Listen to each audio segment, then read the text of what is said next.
You may have seen in the news this issue involving Ben & Jerry's, of course. Ben & Jerry's, which is owned by a huge international conglomerate, traded on the New York Stock Exchange. Unilever, which, I mean, other brands, just so you know. But to explain, it's not Ben & Jerry's anymore in the sense of it's not just a Vermont company. It has been bought by a multinational company that owns brands like Dove, Axe Body Spray, Hellmann's Mayonnaise. The list goes on and on. Ben & Jerry's is actually kind of a mid-level to small company in this conglomerate, and they were allowed to keep an independent board, and that independent board put out a statement on July 19th saying that they believe it's inconsistent with their values to have Ben & Jerry's ice cream. So they are politicizing ice cream, which if any company were to do that, it would be Ben & Jerry's. They have a lot of political. There's a Colin Kaepernick ice cream and all these different things, but that they will no longer have the ice cream sold in what they call the Occupied Palestinian Territory. Let's explain to people right off the bat that what that means, because Ben & Jerry's wants to have this both ways. They sure do. If you're at the beach in Tel Aviv, they want you to be able to have a Ben & Jerry's. Right. But if you are in a West Bank, what they'd call settlement, who we represent, yes, you would not be. I mean, so first of all, they make this conclusion when they talk about occupied Palestinian territory. Understand they're also talking about East Jerusalem. And their history is incorrect because in 1967, when the Arab countries attacked Israel, remember, it was the Arab countries that were defeated and the Israelis reclaimed, which was originally their land anyways, East Jerusalem, which is where you have the Western Wall and you have the Old City. Okay. Where you go if you visit Israel. Yes, the place you go, primarily the first place you go to, one of the first places you go to. So the occupied Palestinian territory, they have made a legal conclusion that this is Palestinian territory. And they've made another legal conclusion, Ben & Jerry's. They should stick to ice cream, by the way. And they made another incorrect legal conclusion, and that is that this is occupied Palestinian territory. It's not occupied Palestinian territory. It's Israeli sovereign land. We represent some of these settlements. These settlements, by the way, have 20,000 people in them. They call them settlements because they were started after 1967. Some of these settlements are 50, 60 years old. But but the hypocrisy here, Andy, is really unbelievable. We only have a minute here. Yeah, and not only hypocrisy, but the ignorance of history. What Israel simply did in 1967 was reclaim the territory that justifiably belonged to it. And now the ice cream business people are making decisions on legal matters based upon historical matters that are inaccurate. And as you said, they need to stick to ice cream and stay out of politics because they don't know what they're talking about when they say we're going back to pre-1967 boundaries. Those are boundaries that were Israeli territory long before then. And we're going to have former Secretary of State and ACLJ Senior Counsel Mike Pompeo joining us to discuss this, because this plays right into the boycott, divestment, sanctions movement, to have a big company that's part of a big conglomerate. And this conglomerate, when called out, we're going to get into that as well. So we saw the Ben & Jerry's statement. So what is the statement from the actual company that owns Ben & Jerry's now? We'll be right back on Sekulow.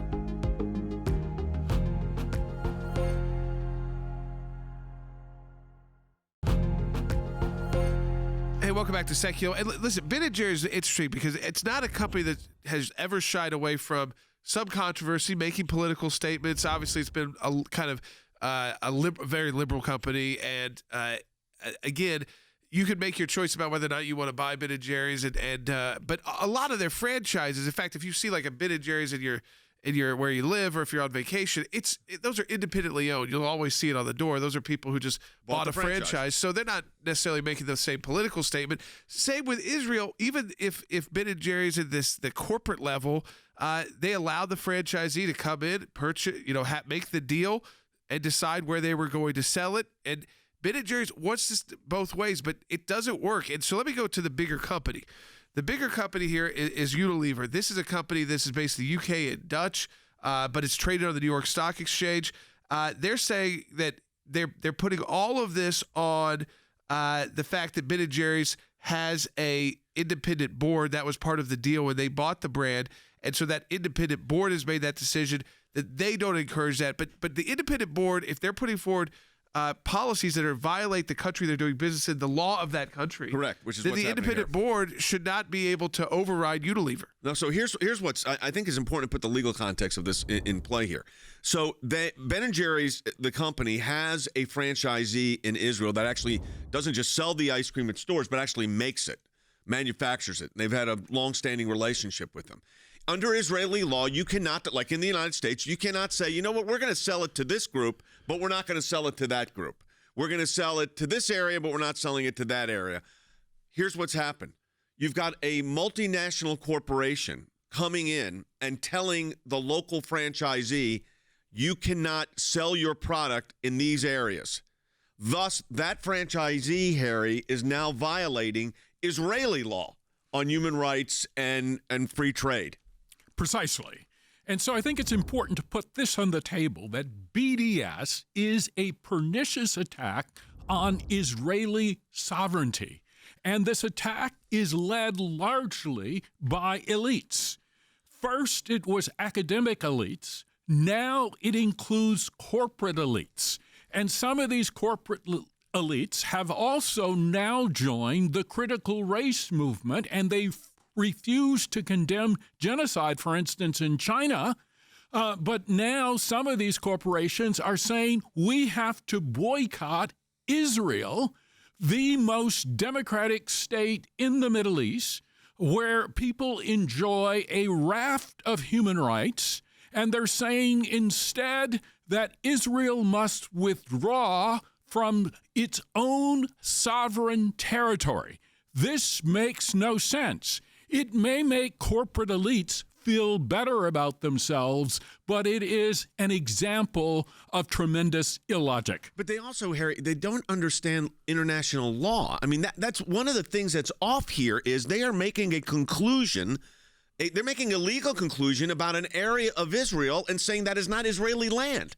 Now, they don't get to do that.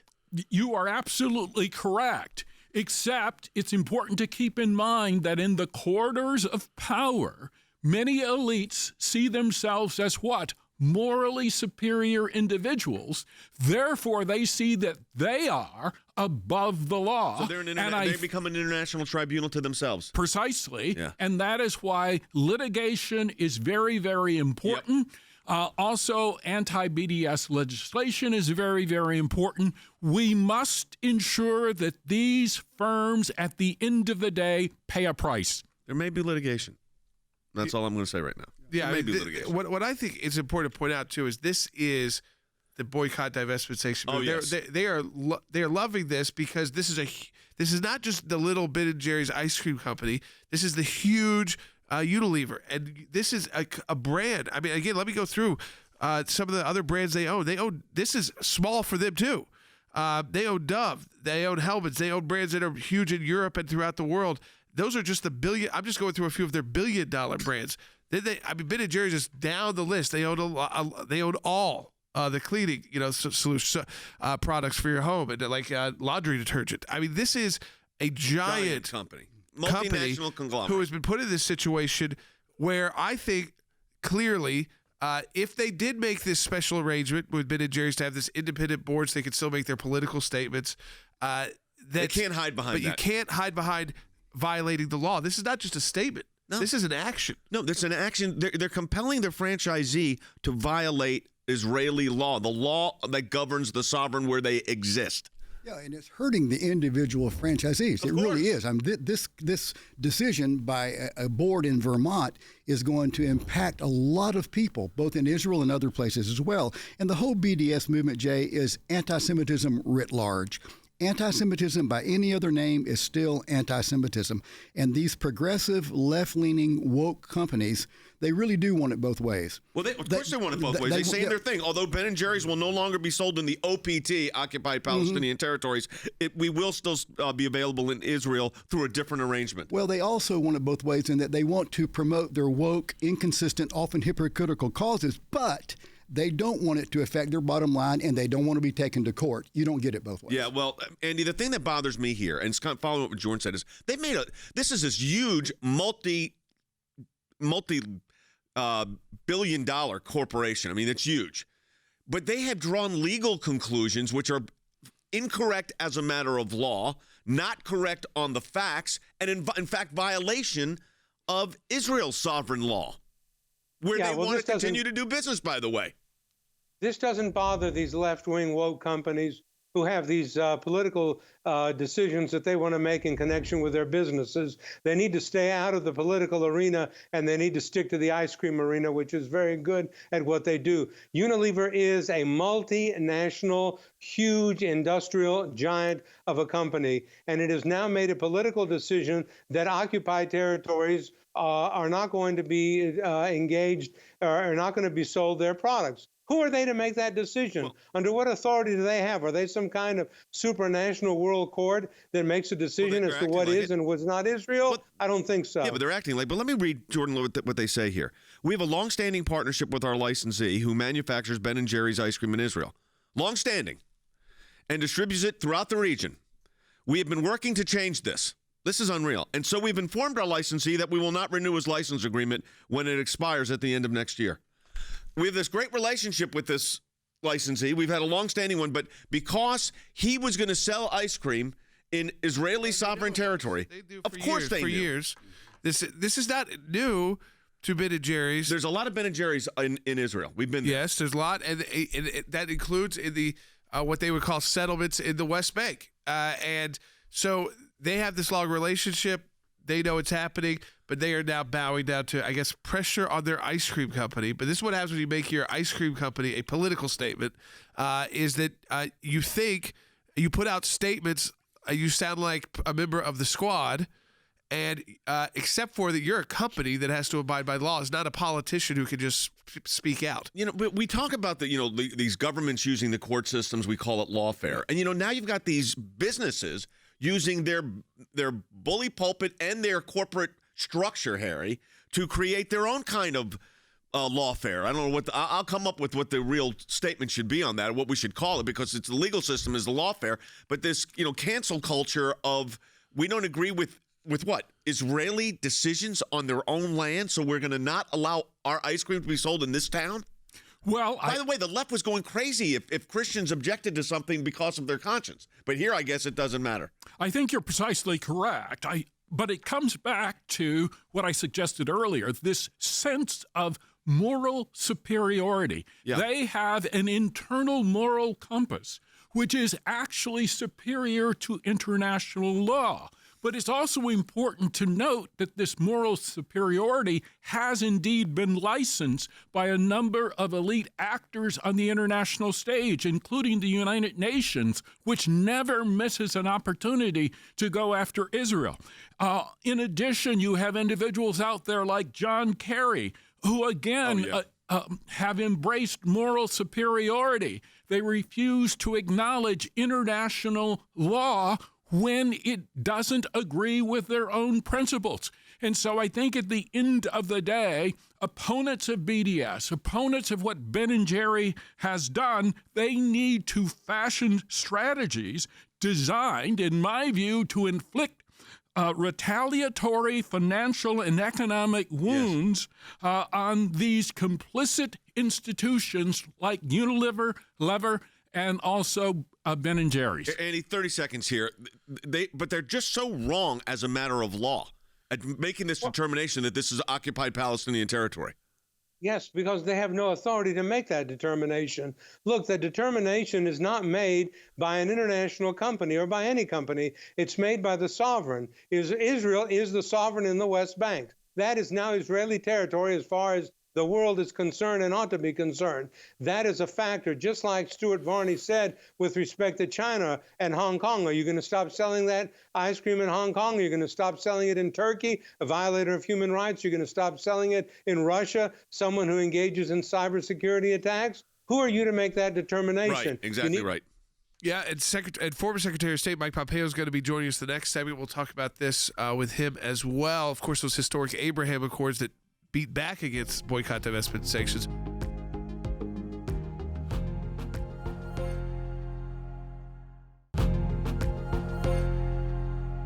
Welcome back to Sekulow. We are joined by our Senior Counsel for Global Affairs, former Secretary of State Mike Pompeo. Secretary Pompeo, I want to go right to this. We've been talking about the Ben & Jerry's issue. I know people kind of, they hear this, say, what's going on with the Sekulow? They're talking about ice cream. But this is Ben & Jerry's, which makes political statements, and, you can buy it or not. People can choose that on their own. But they've been in the news because they announced that they will no longer sell their ice cream in what they call the, quote, Occupied Palestinian Territories.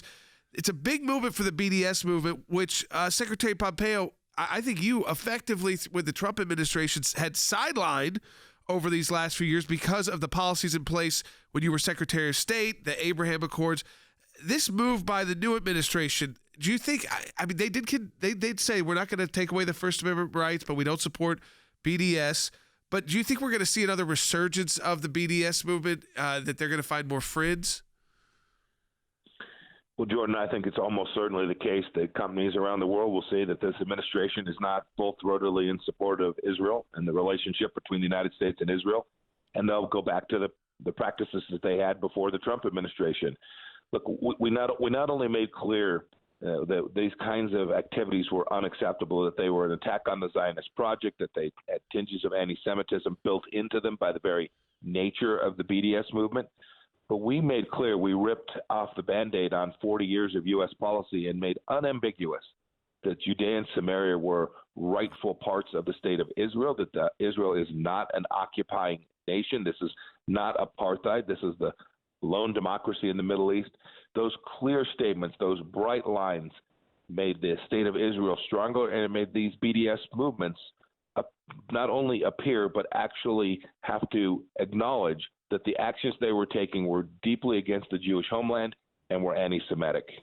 One of the things, Mike, that I've thought about on this, and it's not just Ben & Jerry's, but Ben & Jerry's, the tragedy of that situation is, and there may well be some legal action taken on behalf of this franchisee in Israel, but you got the company coming out with this Occupied Palestinian Territory determination as if they're the, some international legal tribunal, which they're not. They forget this is Israeli sovereign land. We represent one of the major, what they call settlements, been there for decades now, and there's like 25,000, 30,000 people, and it's called Gush Etzion. Has a storied history in Israeli War of Independence. I mean, they were like the last protecting area to keep the invading forces out of Jerusalem. It's a very interesting story, but it's a huge. I mean, there's university there. These are not little towns. These are significant developments, and they call them settlements only because they were developed after the 67 war. So, like I said, some of them are 30, 40, 50 years old. But when you successfully negotiated the Abraham Accords, and we saw this regional cooperation with the Israel's neighbors, then a move like this kind of counters the narrative, but it's really a question of governmentally, we have to maintain the relationship with Israel, and I was hoping, it doesn't seem to be the case, that they would try to build on the Abraham Accords, this administration, but I'm not so sure about that right now.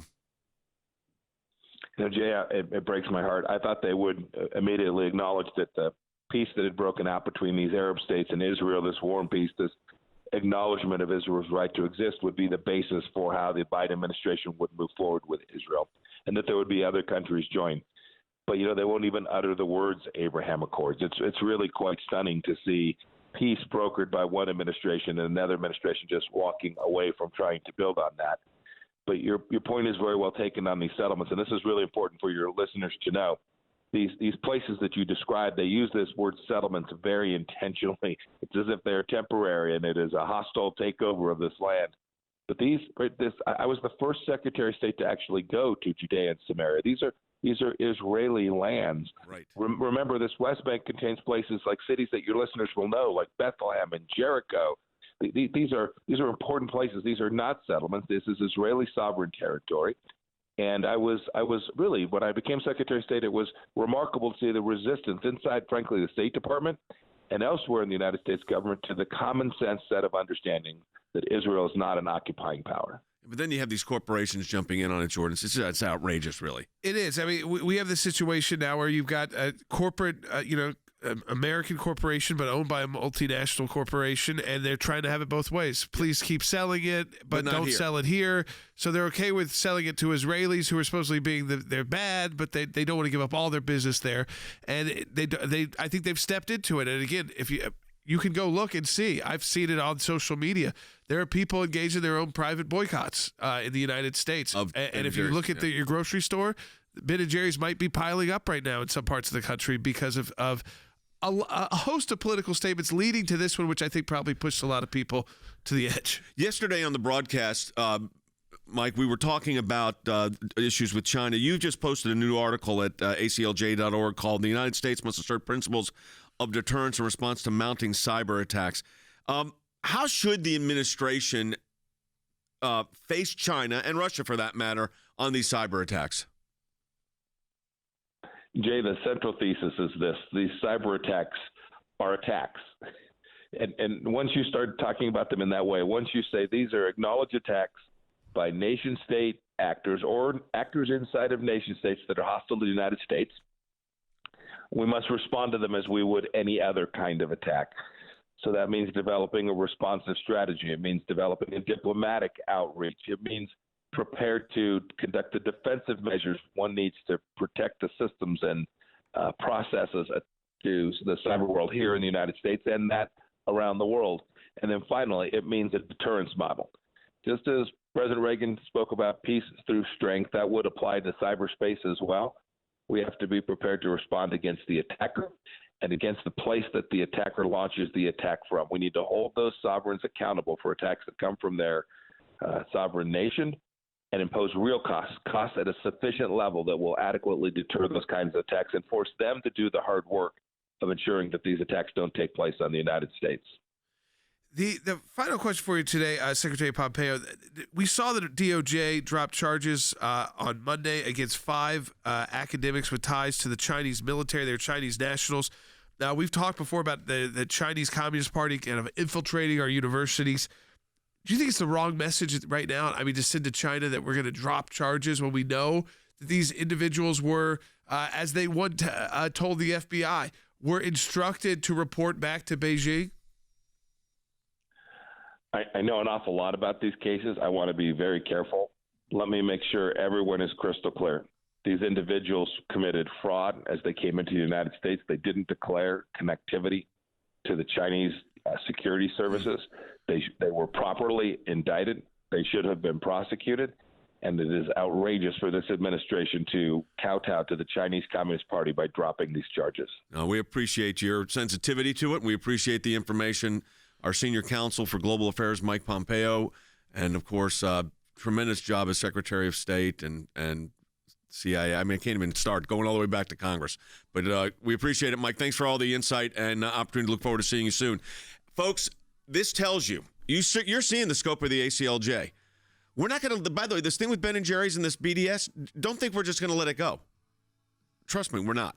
Jordan? This company, Unilever, Harry, you do a lot of the economics, and most of their decisions are economic based. I mean, they don't really care what country they operate in, the human rights record, and that's kind of how they operate. They operate in some of the human rights hotspots of the world, places where we try to do work to try and prevent people from for having religious liberty or the ability to organize or freedom of speech. They are there to sell, things like ice cream and cleaning solution. Absolutely. And so I think we need to engage in policy responses that affect adversely Unilever's bottom line. At the end of the day, why is Unilever allowing Ben & Jerry to engage in a social justice, quote unquote, boycott of Israel? Because it is part of Unilever's corporate branding. So in other words, they can increase their sales in certain markets by claiming moral purity in Israel, notwithstanding the fact that they are indeed violating the law, notwithstanding the fact that they are indeed engaging in anti-Semitism on stilts. Folks, this is not the end of this at the ACLJ. It's the beginning. So we wanted to spend the whole show today really to prep you, to get you up to speed on, who has Ben & Jerry's. Now, it's not just this company in Vermont, but they do have this board of directors, the independent board of directors, but they're really owned by a multinational. The The multinationals, we just told you, they've got ice cream brands like Breyers being sold in Israel right now, assuming they're being sold in Jerusalem, that they're not making the distinction. So why is the multinational allowing a tiny company they own to get them in this kind of issue where then you could have, all of their brands potentially thrown out because they'd be, again, part of a violation of the law of the state of Israel, the law of states in the United States as well. So we've got a lot more to talk about this. Follow us at aclj.org and more to come on this issue as we fight back against anti-Semitism and stand with Israel.